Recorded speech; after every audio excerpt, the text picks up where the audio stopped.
वक्त हो चला उत्तर प्रदेश की बड़ी खबरों का। नमस्कार, मैं सुनील चतुर्वेदी और आप देख रहे हैं नेशन नाउ समाचार पर उत्तर प्रदेश की बड़ी खबरें। मेरठ में महमूद मदनी के जिहाद समर्थन वाले बयान के खिलाफ हिंदुवादी नेता सचिन सिरोही ने प्रदर्शन किया है। सिविल लाइन थाना क्षेत्र के पुलिस लाइन के सामने प्रदर्शन कर सरकार से मांग की गई कि मामले में मुकदमा दर्ज कर आरोपी को जेल भेजा जाए। इस प्रदर्शन में स्थानीय लोगों की भी भागीदारी रही और घटनास्थल पर भारी पुलिस बल तैनात किया गया है। सचिन सिरोही, राष्ट्रीय अध्यक्ष अखिल भारतीय हिंदू सुरक्षा संगठन मेरठ से। देखिए, मौलाना मदनी की उम्र हो चुकी है और ये दो मदनी हैं, पता नहीं कौन है, देवबंद के उलामा, वो ये दोनों ही जो है बकवासबाजी इनकी जो है चलती रहती है। अब जो है बयान दे रहे हैं कि जहाँ जुल्म होगा वहाँ जिहाद होगा। अरे भैया, वो आतंकवादियों पे कौन से जुल्म हो रहे हैं? वो जो दिल्ली में बम ब्लास्ट कर रहे हैं मदनी जी, उनका भी समर्थन कर रहे हो आप। सबका समर्थन आप करते हो, जो भी गलत एक्टिविटी देश में होगी उनका समर्थन आप करते हो। तो आप क्या जिहाद को बढ़ावा देने वाले व्यक्ति हो इस देश में, इस दुनिया में? आप जो है वहाँ बैठे बैठे बयानबाजी कर रहे हो, देश का सांप्रदायिक माहौल बिगाड़ रहे हो।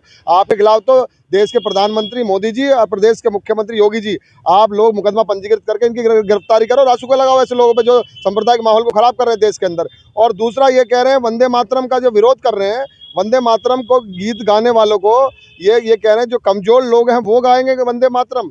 तुम देश से अलग चलोगे, देश का जो गीत है उससे अलग चलोगे, उसे नहीं गाओगे। नहीं गाओगे तो भड़काओगे, मतलब हिंदुओं को कमजोर बताओगे। 100 करोड़ 110 करोड़ हिंदू कमजोर है जो है वंदे मातरम गीत को समर्थन कर रहा है, गीत गा रहा है। तो ये भड़काने वाली जो नीति है ना, और इस देश में जो लोग रहेंगे वो संविधान से चलेगा देश, सरिया कानून से नहीं चलेगा। आप लोगों को मानना पड़ेगा। अरे बयानबाजी बंद कर दो। ये बयानबाजी होंगी तो पुतले जितने फूक रहे हैं ना आप लोगों के देश भर में, ये आपका विरोध है। ये दिखाता है कि कैसी मानसिकता से आप इस देश के अंदर जिहाद को बढ़ावा दे रहे हो, जिहाद करने वाले लोगों को बढ़ावा दे रहे हो। दिल्ली में बम ब्लास्ट हुआ, वो जिहाद नहीं है तो क्या आतंकवाद जिहाद है? वो उसको बढ़ावा देने वाले लोगों अगर आप जिहाद का समर्थन कर रहे हो तो पूर्ण विरोध करते हैं मौलाना मदनी का। और आगे भविष्य में बयान देंगे तो मुंह तोड़ जवाब जैसे आप दिया ना हिंदुओं ने सड़कों पर आगे, ऐसे ही देंगे। परतापुर स्थित काशी टोल प्लाजा पर किसानों ने आरोप लगाया कि कर्मचारी शुनमुन खान ने अपना नाम बदलकर सुमित राणा बताकर काम किया है। किसानों ने इसे पकड़कर पहचान और कागज मांगे हैं, जिससे हंगामा हो गया। भारतीय किसान यूनियन टिकैत के जिलाध्यक्ष अनुराग चौधरी के नेतृत्व में धरना दिया गया है और टोल की कई लेनें ठप हो गई। प्रशासन मौके पर पहुंचकर किसानों को शांत कराने में जुटा हुआ है। कानपुर देहात में पुलिस लाइन स्थित जिला स्टेडियम में एडीएम ने बच्चों और युवाओं को खेलने की अनुमति नहीं दी। युवा और स्थानीय लोग इस रवैये से नाराज हैं। केंद्र और राज्य सरकार खेलों को बढ़ावा दे रही है, लेकिन स्थानीय अफसर के तानाशाही रवैये से स्टेडियम में खेल प्रतिबंधित है। इससे युवाओं में भारी रोष और असंतोष देखा जा रहा है। नकाहा ब्लॉक में ग्राम पंचायत और विकास अधिकारी अपनी मांगों को लेकर 5वें दिन भी शांतिपूर्ण सत्याग्रह कर रहे हैं। अधिकारियों ने काली पट्टी बांधकर ऑनलाइन उपस्थिति एवं गैर निर्धारित कार्यों का विरोध किया है। प्रिया वर्मा, सीमा मिश्रा, शशि शेखर, आशुतोष वर्मा सहित कई अधिकारी धरने पर मौजूद हैं। प्रशासन ने शांतिपूर्ण ढंग से आंदोलन की निगरानी रखी हुई है। फर्रुखाबाद के अताईपुर जदीद में ग्राम प्रधान की लापरवाही के कारण सड़क पर पानी भर गया है। स्कूली बच्चे और दिव्यांग लोग प्रभावित हैं। कई सालों से नाले की सफाई नहीं हुई। अधिकारियों ने शिकायत के बाद भी कोई कार्रवाई नहीं की। ग्रामीण अपनी परेशानियों को लेकर नाराज हैं और उचित कदम उठाने की मांग कर रहे हैं। क्या नाम आपका है? मेरा नाम सर्वेश कुमार कठेरिया, सनाब बच्चन लाल, अताईपुर जदीद। प्रधान कौन आपके यहाँ का? प्रधान ग्राम पंचायत में नानीग्राम थे, नानीग्राम स्वर्गवास हो गए, उनका लड़का है केशव। अच्छा, क्या दिक्कत हो रही? सड़कों पर पानी भरा सर, है। ये सारी नाली चौक है। हाँ, शुरुआत यहाँ से है और आखिर इसकी आपको हम दिखाएंगे कहाँ पर है। ठीक है, वो यहाँ से ये तो कुछ नहीं है, आगे इतनी नाली चौक है कि पानी एक बूंद निकलता ही नहीं है। यहाँ अगर बारिश हो जाए तो 2 दिन तक पानी नहीं निकलता है। स्कूली बच्चे परेशान हो जाते हैं, हम जैसे आदमी निकलते नहीं।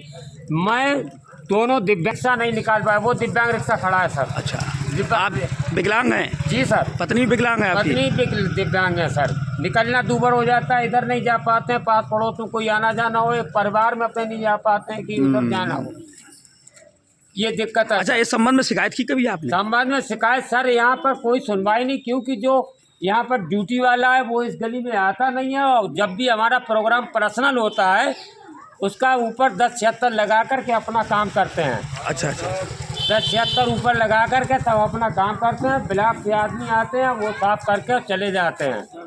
यहाँ अगर अच्छा, ये नाली जो है कब से साफ नहीं हुई? ये तो साहब इसमें बस ये कहो नहीं, हमारा तो इस गली में जब भी आदमी आता है जब ऊपर 10-76 लगती है। अच्छा, वरना इसमें आदमी अधिकारी आता ही नहीं है। अब आया कभी खुरकुरिया 5 साल में हो गई एक आध बार, ऐसा कुछ नहीं। फतेहगढ़ में राशन कोटेदारों ने विभिन्न मांगों को लेकर जिला पूर्ति कार्यालय के बाहर प्रदर्शन किया है। कोटेदारों ने कमीशन न बढ़ाने और बकाया राशि न देने पर विरोध जताया है। उन्होंने सरकार की योजनाओं में शामिल किए जाने की भी मांग की है। कार्यालय के बाहर कोटेदार हाथों में दस्तावेज और मशीनें लेकर पहुंचे हैं। प्रशासन ने स्थिति पर नजर रखी और शांतिपूर्ण प्रदर्शन सुनिश्चित किया है। कानपुर में पुलिस ने अवैध रूप से रह रहे बांग्लादेशी और रोहिंग्या मुसलमानों की पहचान के लिए अभियान तेज किया है। पुलिस कमिश्नर रघुवीर लाल ने फोर्स के साथ सड़क मार्च किया। 1100 से अधिक संदिग्ध लोगों को चिन्हित किया गया है, जिनमें से 250 लोगों की नागरिकता की पुष्टि के लिए टीमें 4 राज्यों में भेजी गई। कानपुर में सुरक्षा अलर्ट बढ़ा दिया गया है। जहाँ जहाँ हमारे पास सूचनाएं हैं कि यहाँ पर कुछ लोग बाहरी लोगों के बताया गया है, इसके लिए हम लोग सत्यापन के लिए हमारी टीमें लगी हुई हैं। हमारे पास कुछ जो पूर्व में बनी हुई सूची है, उसमें से 1100 लोगों की सूची बना रखी थी। 850 लोगों का सत्यापन हो चुका है। 250 लोगों के सत्यापन के लिए हमने अपनी टीमें बंगाल, असम और झारखंड में भेजी हैं। उसका भी शीघ्र हमारे पास सत्यापन मिल जाएगा। जहाँ जहाँ जिन इलाकों में बताया गया है कि बाहर के लोग रह रहे हैं, वहाँ पर सत्यापन के लिए हमारी टीमें लगी हुई हैं और उनसे आइडेंटिफिकेशन का कराया जा रहा है। यदि जो सूचना उनसे मिल रही है, तत्काल संबंधित पुलिस से जानकारी की जा रही है। रही 6 दिसंबर को लेकर के जो भीड़ भाड़ वाले इलाके हैं, जिस इलाके में हम अभी हैं, ये काफ़ी संवेदनशील इलाका है। हमारी पुलिस फुट पेट्रोलिंग कर रही है, गश्त कर रही है। पुलिस की सक्रियता का बढ़ा दिया गया है और चप्पे चप्पे पर हमारी नज़र है।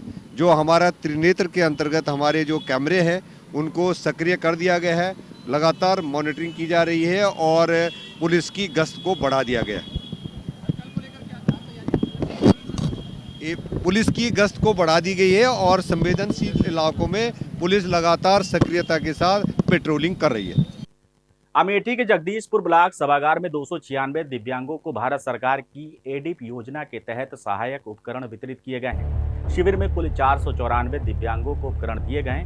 कार्यक्रम का शुभारंभ बीजेपी विधायक सुरेश पासी ने दीप प्रज्वलित कर किया है। ट्राई साइकिल और अन्य सहायक यंत्रों का वितरण एलएमको द्वारा किया गया है। कार्यक्रम में दिलीप कुमार उपस्थित रहे। दिलीप कुमार। कहाँ से आए हुए हैं? जायस। आज यहाँ आप लोग क्या करने आए? ये ट्राई साइकिल बैटरी वाले लेने आए थे। ये किसके माध्यम से वितरण किया जा रहा है? ये भारत सरकार मंत्रालय के द्वारा जो है वितरण किया जा रहा। कैसा लग रहा है आज आपको? बहुत अच्छा लग रहा है। क्या इसके पहले भी आपको ऐसी कोई साइकिल मिली है? नहीं सर, ऐसी साइकिल नहीं तो मिली। इसके पहले आपकी लोग जो दिनचर्या थी कैसे निकलती थी? बस पैदल या मित्रों के द्वारा जो है। और अब बहुत सुलभ हो जाएगी, अपने गंतव्य स्थान पर पहुंच जाएंगे। उत्तर प्रदेश में पहली बार ई टेंडरिंग प्रक्रिया पर साइबर अटैक का मामला प्रकाश में आया है। पीडब्ल्यूडी के 4 करोड़ रुपए के टेंडर में शामिल फर्म का डेटा अचानक गायब हो गया। पीड़ित दुर्गेश सिंह ने मामले की शिकायत दर्ज कराई है। जांच में पाया गया कि दस्तावेज जानबूझकर हटाए गए हैं। पीडब्ल्यूडी मुख्यालय में आईटी सेल के जांच के निर्देश दिए गए और मामले की गंभीरता से जांच चल रही है। टेंडर 28 तारीख को 12 बजे तक की डेट थी पीडब्ल्यूडी की, जो कि डालने की। उसके बाद मैंने जब 12:30 बजे विभाग ने टेंडर खोले, जब टेंडर 12:30 बजे विभाग ने खोले तो मेरी निविदाएं उससे सारी गायब थी। 6 निविदाएं मैंने डाली थी। तो फिर उसके बाद जब मैंने देखा उसमें गायब है, तो मैंने अपनी प्रहरी आईडी खोली। प्रहरी आईडी खोला तो उसमें से मेरा डीएससी साइन आउट था। जब डीएससी साइन आउट था तो मुझे पूरा आभास हो गया कि कहीं ना कहीं किसी ने मेरे डीएससी या मेरे आईडी के साथ साइबर छेड़खानी किया हुआ है। तो उसके बाद मैंने जो है साइबर क्राइम में फर्स्ट रिपोर्ट के तौर पे एक अपनी एप्लीकेशन दिया है माननीय डीसीपी सर के पास। तो उन्होंने मुझे आश्वस्त किया है कि जल्द से जल्द इसमें छेड़खानी करने वाले को उजागर करेंगे और उसके खिलाफ सख्त से सख्त कार्रवाई करेंगे। बस मैं न्यूज़ चैनल के माध्यम से एक आग्रह निवेदन करना चाहता हूँ विभाग से, जो कि हमारे उत्तर प्रदेश सरकार माननीय योगी जी का उद्देश्य है कि जो भी चीज़ें हैं बहुत साफ़ सुथरी और निष्पक्ष हों। तो मैं विभाग से भी यही आग्रह करूंगा कि उसी चीज़ों को माननीय योगी जी की चीज़ों को ध्यान में रखते हुए इस टेंडर प्रक्रिया को कैंसिल करके दोबारा निविदाओं को लगाया जाए, जिससे कि उन